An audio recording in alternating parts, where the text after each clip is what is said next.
Eu sou Walter Kaufmann Neto, engenheiro, perito, cientista e investigador. Com minha equipe, percorremos o Brasil solucionando acidentes, sinistros e problemas técnicos dos mais variados, utilizando para isso inteligência, tecnologia e ciência. Nosso objetivo é compartilhar aquilo que aprendemos.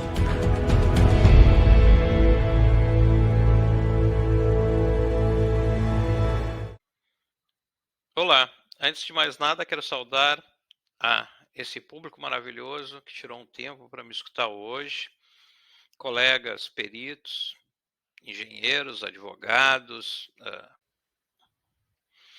Quando falamos sobre acidente de trânsito, nós estamos mencionando um evento que envolve um ou mais elementos dessa cadeia de mobilidade, que são os automóveis, as pessoas, motocicletas, mesmo as vias. E esses eventos, acidente, causam danos pessoais ou materiais. E os eventos, acidentes, eles têm um especial interesse da justiça. Por que temos um interesse da justiça nesses eventos? O acidente sempre provoca, no mínimo, danos, mas muitas vezes lesões corporais. Então nós temos aquilo que se chama homicídio de trânsito. Além de diversas infrações penais, elas também podem ser infrações cíveis de responsabilidade. Consequentemente, a justiça tem um especial interesse em que o acidente seja devidamente esclarecido e fique bastante claro para as pessoas que estão envolvidas e para o juiz que vai tomar uma decisão, seja ela de âmbito civil, seja ela de âmbito crime. E como é um evento bastante caótico, que tem uma fase prévia, essa fase prévia ela causa alterações no trânsito, tem interação entre os veículos, os danos, os danos pessoais e materiais e uma série de atividades de atendimento da polícia, bombeiro, ambulância, que fazem com que toda a cena, todo o ambiente sofra muitas modificações no pouco tempo entre o início e o final do acidente. Nessa situação, as autoridades responsáveis pelo atendimento têm diversas prioridades a seguir. A primeira prioridade é sempre prevenir novos acidentes. A primeira coisa que a autoridade precisa fazer é não permitir que esses acidentes provoquem acidentes subsequentes. Depois de prevenido a ocorrência de novos acidentes, tenha toda a operação de atendimento dos feridos. Para isso, a autoridade que está comandando o local, ele precisa buscar auxílio em ambulância, polícia, bombeiro, todo tipo de auxílio necessário para o atendimento dos feridos e para prevenir a continuidade de novos danos. Depois que tudo isso foi feito, é que vem a parte que é a coleta do corpo de delito e o exame do corpo de delito. Nós estamos chamando a cena, toda a cena do acidente de corpo de delito, porque existe um envolvimento delituoso suposto no assunto. Então, depois de que fases 1, 2 e 3 ocorreram, é que vem a disponibilidade do local para o responsável pelo atendimento e pela análise desse acidente. Observem que nós estamos separando em duas fases distintas, coleta e exame. O porquê disso? A separação entre coleta e exame de corpo de delito tem um motivo muito importante. Coleta é uma atividade que se faz sem interferência pessoal. E o exame nós colocamos o nosso entendimento pessoal em cima das provas e chegamos a conclusões. Por que essa divisão e por que essa divisão é importante? Fala-se muito da fé pública da autoridade, da fé pública do perito, mas isso só é aceito de forma parcial. Nós temos a fé pública, a presunção de veracidade, no momento que nós estamos coletando, registrando informações. A coleta de informações é uma atividade que não tem interferência do nosso entendimento, ou seja, nós não examinamos a prova, nós apenas coletamos essa prova e registramos, para que ela possa ser usada na hora do exame. No exame, sim, nós vamos pegar, testar e colocar hipóteses, teorias e buscar conclusões que são factíveis com os indícios e com as provas que se tem. Então, muito cuidado. Nós não podemos fazer a perícia na hora da coleta de informação. Na hora que nós estamos fazendo o local, nós estamos juntando a informação que nós vamos utilizar no exame. Para que a gente possa ter a devida fé pública em cima das informações coletadas, elas não podem estar imbuídas de raciocínio ou de interferência. Assim, levantamento de local é uma atividade passiva, onde nós vamos produzir croquis, fotografias, medir marcas de frenagem, medir danos, vamos anotar depoimentos e qualquer outro elemento de interesse, para que, no segundo momento, nós possamos fazer a perícia de reconstrução de acidentes.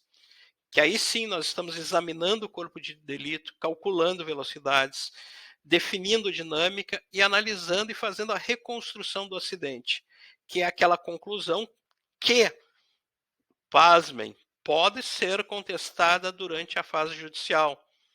E para que ela seja contestada ou confirmada, isso vai ser fundamental que tenha sido feito um levantamento idôneo de local. Então, levantamento de local, fase 1. Perícia, fase 2. Fazendo dessa forma, nós estamos criando uma prova idônea. É tudo que a justiça precisa, uma prova idônea. E o que é uma prova idônea? A prova idônea é aquela prova técnica pericial onde que nós temos dados, informações e indícios perfeitamente coletados e nós acrescentamos a isso um exame técnico embasado. E esse exame técnico embasado leva à conclusão, ou seja, a prova técnica pericial idônea, como se diz em latim, regina probatium.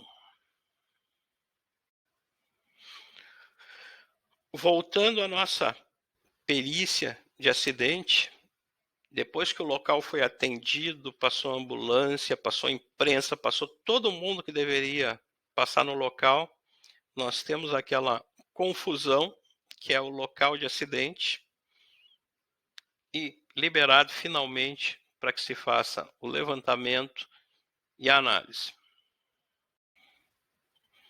O que nos sobra é um local bastante confuso, onde que nós temos que juntar as pecinhas, buscar marcas de frenagem, vídeos e qualquer tipo de informação que nos permita fazer uma futura perícia um pouco mais correta. E normalmente ficam muitos buracos. E uma ferramenta que está surgindo para tapar esse buraco é o EDR-CDR. Antes de entrarmos diretamente nos sistemas de EDR-CDR, nós vamos falar um pouco sobre o sistema airbag e seus componentes. Isso se faz necessário porque a tecnologia EDR é uma espécie de subproduto do sistema de airbag. Relembrando o funcionamento, o sistema de airbag ele é acionado quando nós temos uma desaceleração captada por sensores de desaceleração existentes no veículo. Esses sensores, assim como outras informações, como rotação, acionamento de pedais, eles são todos remetidos para uma central eletrônica. Essa central eletrônica, ela faz os cálculos e define o momento correto em que é dada a ordem para os disparos dos airbags.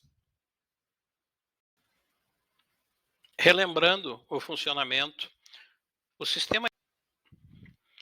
A decisão da deflagração é o aspecto de setagem do sistema de airbag.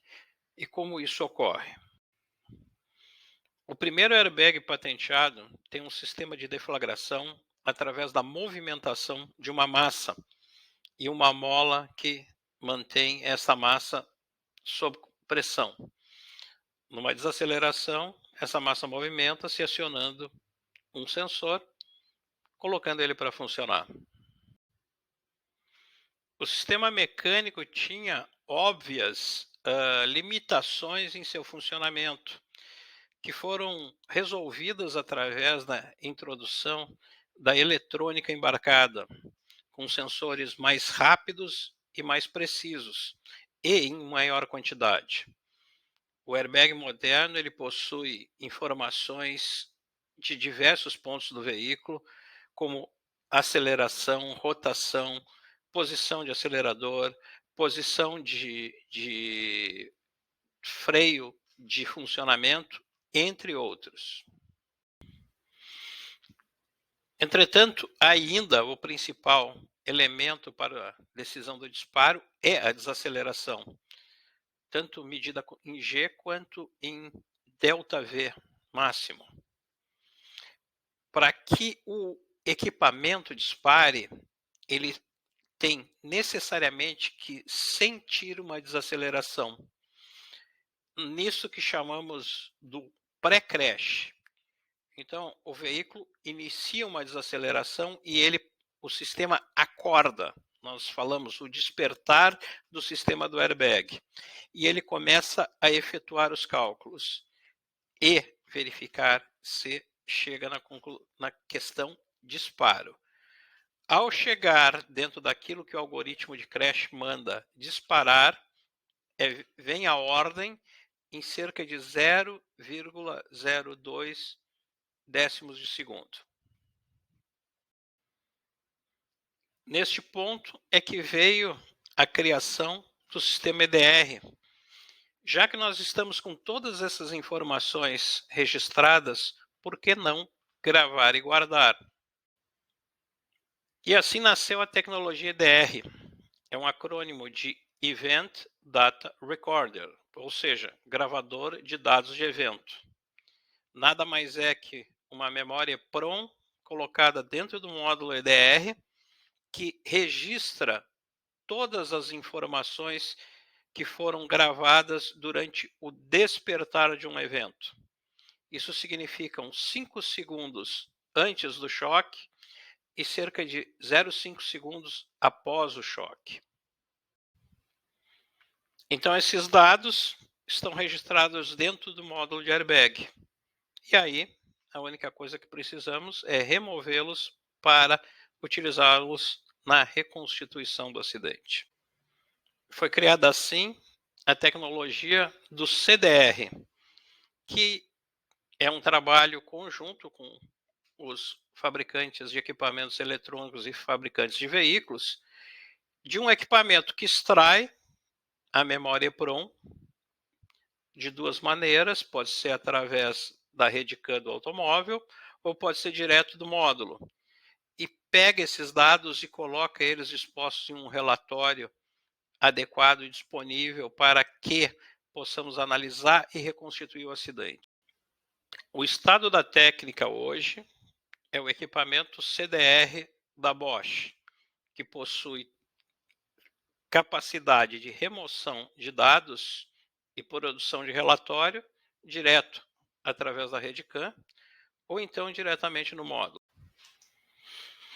O sistema CDR ele é conectado diretamente ao DLC do veículo e a um computador, onde temos o software específico para a extração. Então, através do cabo USB e através do cabo DLC, nós temos a conexão veículo, módulo e computador. Acende-se uma luz verde, indicando que o equipamento está funcional, e aí nós abrimos o software, onde nós definimos o tipo do veículo, e nós podemos ler diretamente deste veículo, após ligá-lo, podemos ler o seu número de identificação. Ele lê, nós aceitamos esse número e aí preenchemos com as informações adequadas e fazemos o processo de leitura do sistema. Nós buscamos através do passo 1, passo 2 e passo 3, e nós criamos um relatório. Esse relatório, ele tem definido tudo aquilo que é necessário para fazer a reconstituição do acidente. Já o sistema direto ao módulo requer uma alimentação inicial, onde que nós retiramos o módulo do veículo e fixamos ele a uma mesa. Observem que é importante a fixação, porque uma vez reenergizado o módulo, ele pode entender qualquer tipo de impacto como um novo evento. Ligamos através de um cabo diretamente ao módulo, conectamos na alimentação e temos finalmente o cabo alimentado. Aí o procedimento é praticamente o mesmo. Definimos a marca.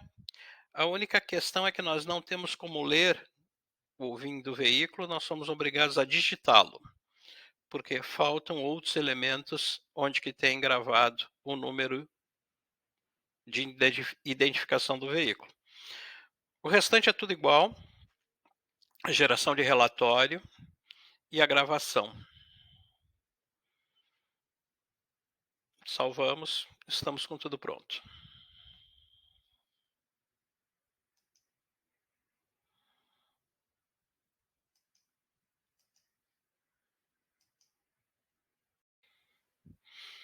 Consideramos a leitura das memórias EDR, a extração dela através do equipamento CDR, como um novo paradigma.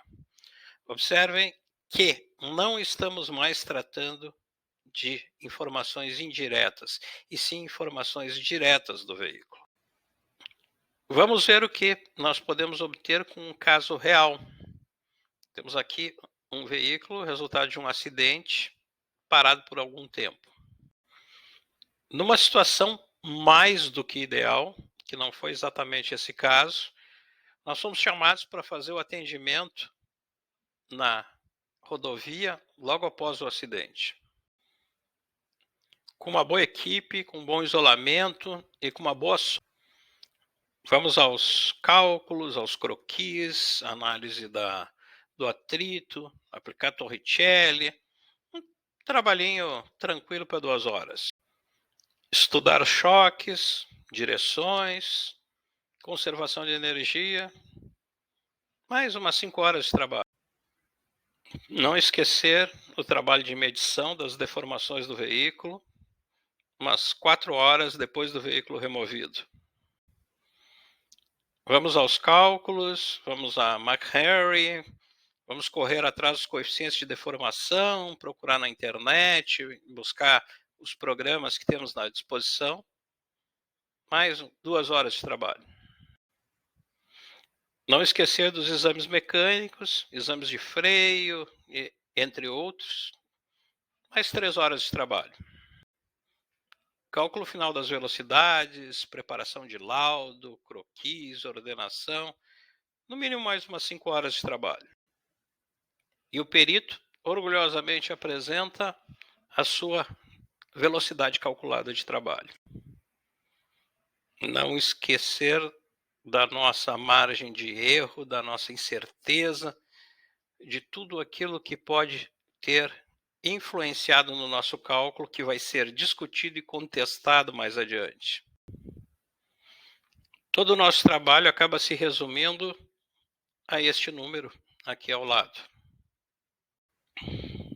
Mas temos agora uma nova ferramenta para nos ajudar em cima de uma tecnologia já não tão antiga, mas que tem cada vez mais sendo chamada e usada nos veículos modernos. A extração do EDR. 15 minutos de trabalho e tiramos os dados. E o que antes era um pontinho no nosso gráfico se torna um mar de informações que vão de 5 segundos antes do evento principal até 0,5 segundos após o choque. Incluem rotação, velocidades, perfis de desaceleração, acionamento de acelerador, freio, comportamento do motor em relação a isso, entre outras informações. Vamos fazer uma rápida passagem sobre o relatório de EDR, porque o nosso objetivo é o contato inicial com a tecnologia e não o estudo dele a fundo. Então, nós já entendemos que sempre que existe algum evento que não necessariamente deflagre o airbag, mas que coloque ele em fase de alerta, que desperte o sistema, esse evento fica gravado dentro do módulo e esse evento pode ser retirado para futura análise. Lembrando que podemos ter mais de um evento. Dependendo da tecnologia, até 6, 8 eventos podem ser gravados. Eventos simultâneos ou eventos que aconteceram em momentos diferentes. O relatório, além das informações iniciais que nós gravamos na página anterior, ele nos traz uma informação sobre a configuração do sistema, sobre os números originais, sobre a parte que pertence a esse módulo e sobre os sistemas de proteção suplementares que estão constantes no veículo. E apresenta os dados de cada evento. Observem que ele começa pelo mais recente. O mais recente é o último que aconteceu. E aí nós temos informações sobre cinto de segurança, sobre o tempo de deflagração, sobre o odômetro, sobre o ciclo de ignição que aconteceu o acidente. Por que temos as medições em ciclos de ignição? O ciclo de ignição é o momento que você liga o veículo até o momento que você desliga. Nós estamos, nesse caso aqui, com 991 ciclos de ignição. Nós não temos uma marcação de data, porque veículos são móveis, eles trocam de fusos horários e ele teria que fazer o acompanhamento de onde que ele está. Então, essas são as informações. Depois disso, temos as informações de deflagrações. Quais foram os sistemas que foram acionados nesse evento. E uma informação muito importante, DTCs. Se existiam DTCs antes do evento. É importante que saibamos se existe algum defeito presente no veículo. Se esse defeito já estava presente antes do acidente. Os pulsos de crash são gravados, que são aquelas situações de pré-disparo. Esses pulsos são gravados tanto os longitudinais quanto os horizontais. Além de gravados em um gráfico, eles vêm com seus devidos valores registrados em uma coluna. Este é o elemento utilizado para decisão de deflagração ou não. Uma vez que ocorre o pulso, as informações que estavam pré-gravadas dos últimos 5 minutos são gravadas permanentemente na memória, registrando um evento. Esses eventos vão trazer tabelas indicando velocidade instantânea em variações de tempo entre meio ou 0,1 segundos, acionamento de acelerador, recuperação do motor, freio acionado ou não, rotação, atividades do ABS, atividades do controle de estabilidade, esterçamento da direção, outras informações como pressão de combustível, rotações das rodas, inclinação e até informações como pressão de pneu antes e depois do choque. Observem que os airbags, eles são constantemente aperfeiçoados, criando mais e mais informação registrada. Então, quantidade e o tipo de informação vai depender da geração do airbag que nós estamos analisando. Vamos então ver alguns casos analisados com a ajuda do sistema EDR. Temos aqui um case analisado com a tecnologia EDR-CDR para elucidar a trajetória do veículo antes do choque. Este trabalho foi feito para um auxílio de uma perícia policial, onde nós tivemos um embate entre caminhão e veículo em uma rodovia. E há uma dúvida sobre a trajetória do veículo, uma vez que todos os ocupantes foram a óbito, e há uma garantia por parte do caminhão que o veículo teria invadido a pista. Para isso fizemos a análise do módulo removido e enviado. Como nós já mostramos, o módulo, numa análise direta com equipamento CDR, registrado, travado e gravado, tiramos as informações e criamos aquele famoso relatório de extração de dados. Esse veículo possui uma geração 5 de tecnologia que permite questões como o esterçamento de direção bastante preciso. Em que isso nos ajuda? Com o esterçamento, nós podemos, junto com a análise da velocidade, fazer uma análise direta de como foi a trajetória que esse veículo descreveu antes do choque.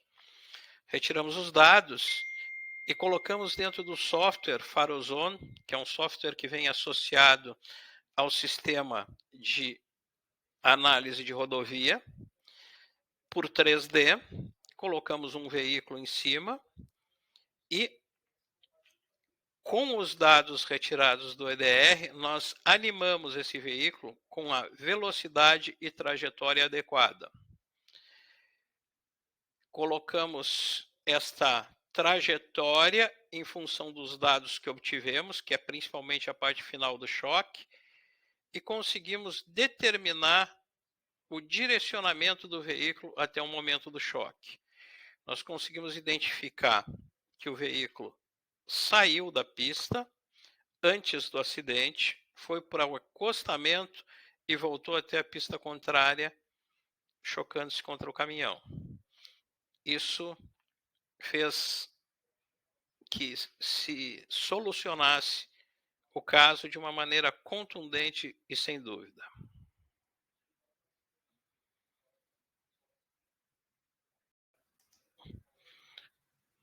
Este trabalho foi feito para um auxílio de uma perícia policial.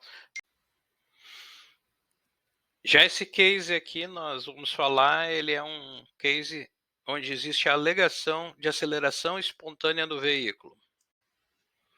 A aceleração espontânea de veículo é um fenômeno que supostamente ocorre quando, sem acionamento do pedal, existe o aumento da velocidade. Muitos lembram de ouvir falar alguns casos nos Estados Unidos onde houveram acidentes envolvendo uma suposta aceleração espontânea no veículo. Os estudos feitos nos Estados Unidos e dos acidentes, dos eventos que aconteceram, comprovaram que o problema não era um aumento de velocidade sem acionamento de pedal, mas sim um travamento do pedal que permanecia acelerado. Não era uma aceleração espontânea, era um travamento de pedal. Foi identificado que o pedal do acelerador possuía um pequeno freio. Esse freio servia para que, quando a mola estivesse pressionada até o final, ele não retornasse com muita força. Mas um defeitinho de produção introduziu a possibilidade de que, no final da frenagem, este contrafreio fosse tão forte que ele não permitisse que o pedal retornasse. Já o veículo brasileiro, similar, que também acabou sendo acusado de travamento do pedal do acelerador, ele não possuía esse pequeno freio que impedia o pedal de voltar com muita força. A solução técnica encontrada no veículo brasileiro foi mola e contramola. Essa solução não permite que trave o pedal do acelerador, porque é uma mola e uma contramola que faz com que o pedal acelere e volte com suavidade. Entretanto, tivemos diversos casos aqui de problemas em que o veículo dispara, e todos esses casos acabaram virando um processo, uma ação, por uma suspeita de aceleração espontânea. Então, o que tivemos que fazer aqui foi fazer a leitura do sistema de EDR, através do CDR. Esse caso específico que nós estamos falando, como nós podemos ver, existe nos últimos 2,75 segundos uma aceleração 100% via acionamento de pedal. Então, o equipamento comprova que a pessoa acionou o acelerador 100%. Porém, na sua narrativa, ela teria acionado o freio. O que nós identificamos nesse caso foi que essa pessoa se enganou. Acontece muito, é muito comum em carros automáticos e principalmente com pessoas que estão acostumadas com o carro manual, onde que a pessoa confunde o pedal do freio com o pedal do acelerador. E aí, na reação normal do corpo, que imagina que está freando, ele permanece com o pedal do acelerador comprimido, porque o corpo entende que ele está freando. E como ele não está acionando o freio sim o acelerador, esse veículo segue em disparada. Mais um caso onde que existe alegação da aceleração espontânea. Nesse caso, como nós tínhamos um EDR de uma geração mais avançada, uma informação adicional vinha, que era o esterçamento do veículo e a angulação desse veículo. Com o esterçamento e com a angulação, nós conseguimos transferir essa informação para o sistema de análise virtual. Então, basicamente, nós fazemos uma reconstituição do acidente através do software, mas com os dados extraídos do EDR. Vamos ver o resultado. Primeiramente, vamos conhecer o local. O local é um estacionamento, para que se entenda como funcionou a coleta de dados. Esse veículo teria entrado na cancela e o veículo teria disparado, onde que ele teve múltiplos choques no interior do estacionamento. Com a recuperação dos dados do EDR, foi possível verificar que nós tínhamos 3 eventos gravados, um frontal e 2 laterais. Esses eventos todos eram continuados e todos faziam parte do mesmo acidente. Todos os eventos ocorreram com aceleração a 100%. De novo, caso de acionamento involuntário do acelerador, mas por parte do motorista. O sistema identifica as questões de variações de velocidade, inclusive as questões de patinagem do veículo em função da rotação da roda e a rotação do eixo e a velocidade. Então, com o cenário montado, nós colocamos isso no sistema de simulação e com os dados do EDR se pode ver claramente como é que foi a trajetória. A pessoa perdeu o controle dos pedais quando encostou na cancela, fazendo com que o veículo disparasse e fazendo com que tivesse os eventos de choque registrados. Outro caso, bastante repercussão na mídia, foi o caso de um atropelamento múltiplo com acidente por viatura que ocorreu em Curitiba. Trabalhamos em cima de um cenário extremamente complexo. Já uma imagem aqui a recuperação de dados através do CDR-EDR nos mostrou 2 eventos gravados e com os dados desses eventos nós fizemos a reconstituição. Esses eventos são sobrepostos e se coloca no software para reconstituição virtual. Conseguimos então gravar o tempo e a velocidade do veículo em quase 7 segundos. E produzir a reconstituição virtual em cima da pista escaneada. O resultado, nós podemos ver esse trabalho de reconstituição bastante preciso, em detalhes, onde que se verifica a velocidade, a trajetória que o veículo fazia por dentro da pista, quando ele atropela as pessoas e quando ele bate no carro adiante. Nós temos a visão do motorista, nós temos basicamente tudo que se precisa para elucidar o fato. Esse outro caso aqui é um caso de não deflagração de airbag. Tivemos um choque traseiro, e esse choque traseiro, como todos nós sabemos, quando ele bate atrás de um caminhão, a desaceleração é bem menor. E como a desaceleração necessária para o disparo do airbag ocorre nos primeiros 10 a 20 milissegundos, se essa desaceleração inicial é baixa, nós não temos a ordem de disparo.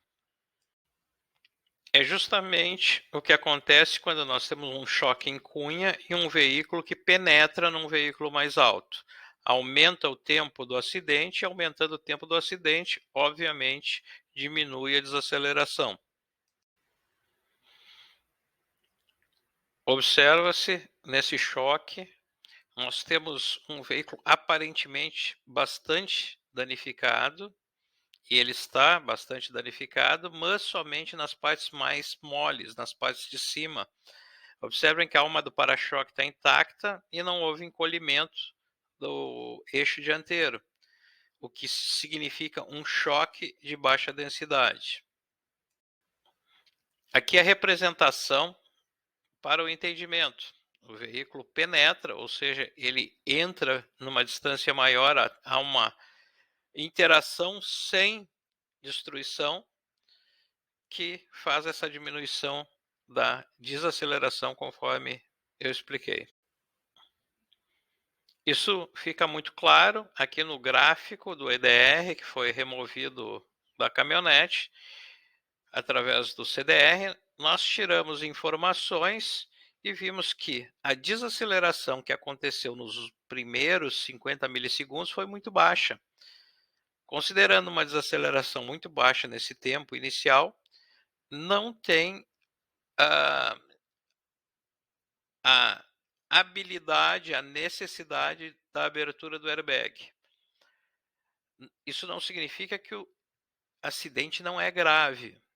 Isso significa que o airbag não tem a capacidade de proteger as pessoas desse tipo de acidente.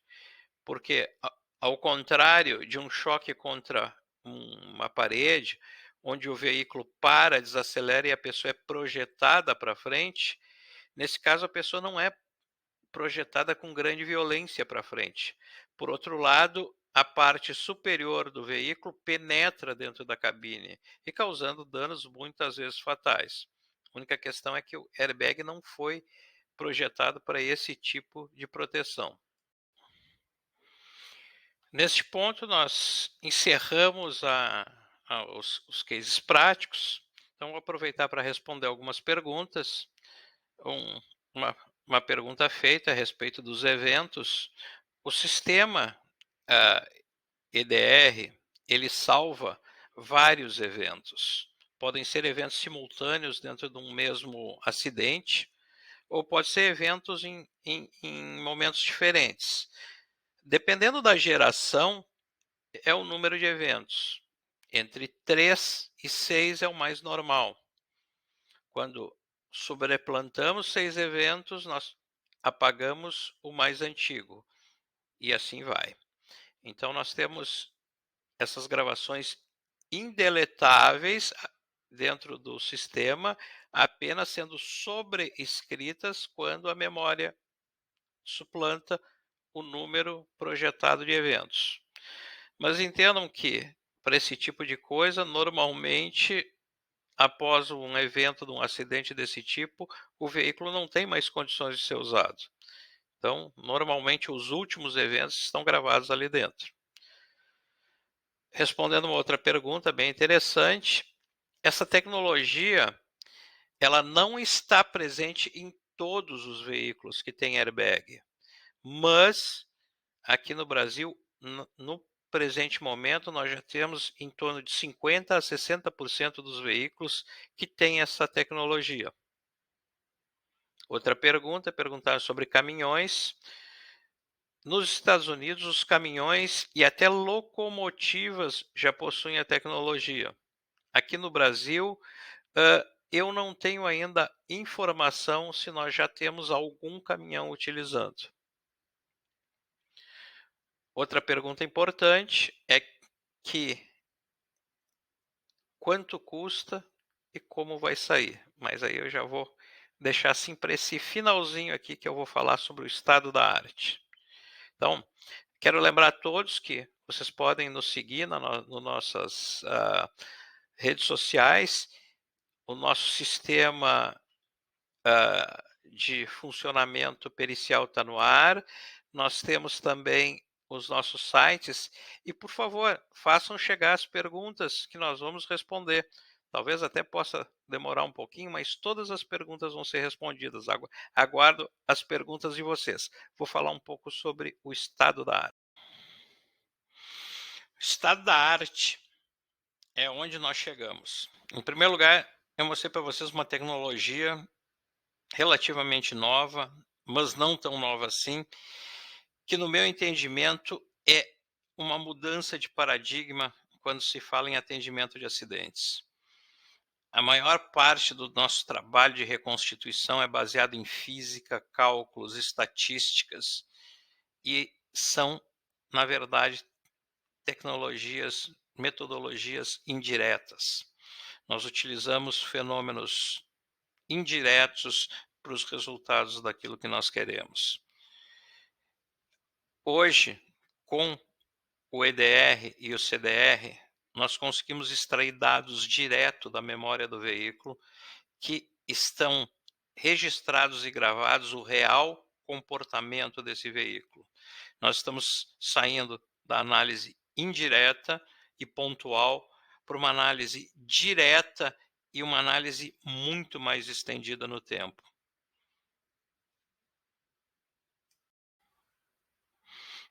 Hoje, a minha empresa, a Kaufmann Engenharia Legal, opera com o sistema CDR e EDR, fazendo esse tipo de leitura em todo o Brasil. Recuperamos dados, registramos deformações e coletamos esse tipo para a produção de um laudo próprio ou fazemos isso também para terceiros. A Kaufmann, Cursos e Publicações, ela foca na transferência desse conhecimento. Estamos dando cursos e treinamentos diretos para empresas e instituições. Estamos dando cursos também pela internet, onde que todos têm a possibilidade de fazer esse aprendizado de como funciona, como se analisa, como se interpreta e como se usa essa tecnologia. Pode ser feito via EAD. E acabamos de lançar, já colocamos no ar, o nosso sistema de trabalho, que é o sistema Sofia.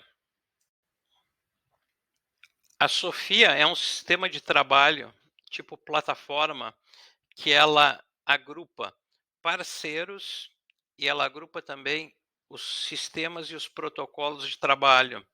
Então, ela junta em todo o Brasil parceiros que podem se ajudar na produção das perícias, além de fornecer a base, o conhecimento e a metodologia de trabalho. Esses são os membros e as ramificações do Grupo Kaufmann Engenharia. O Grupo Kaufmann Engenharia é o grupo que controla a Kaufmann Engenharia Legal, que presta o serviço tanto de análise e laudo técnico, quanto a busca dessas informações e retirada dessas informações para os colegas que não possuem o equipamento ou para as empresas que precisam somente da retirada de dados e dos relatórios. Então, nós temos tanto a produção do laudo quanto a prestação de serviço, seja em campo, seja em laboratório, através da remessa do equipamento. Também fazemos as simulações virtuais, fazemos croquis, fazemos cálculos de deformação, gravações e medições, EDR, tudo aquilo que envolve tecnologia de engenharia legal. Ela é a empresa que controla os cursos e publicações e também é a administradora da plataforma Sofia. E a Kaufmann Engenharia fechou acordo com a Bosch do Brasil para trazer o sistema EDR-CDR aqui para o Brasil. Estamos em finalização de trabalhos para que possamos estar vendendo o equipamento para as instituições brasileiras, para os colegas peritos, para a polícia rodoviária, para as polícias técnicas. Nós vamos poder oferecer o equipamento para todos, para que todos possam utilizar e se valer dessa fantástica nova tecnologia. Estamos em trabalhos finais para incorporação e importação dos primeiros equipamentos e em breve nós teremos muitas novidades. Quero finalizar agradecendo a todos e desejando a todos uma boa semana, um bom mês, um bom ano, com muita luz e paz para o espírito e muita saúde e prosperidade para o corpo. Meus amigos, muito obrigado a todos.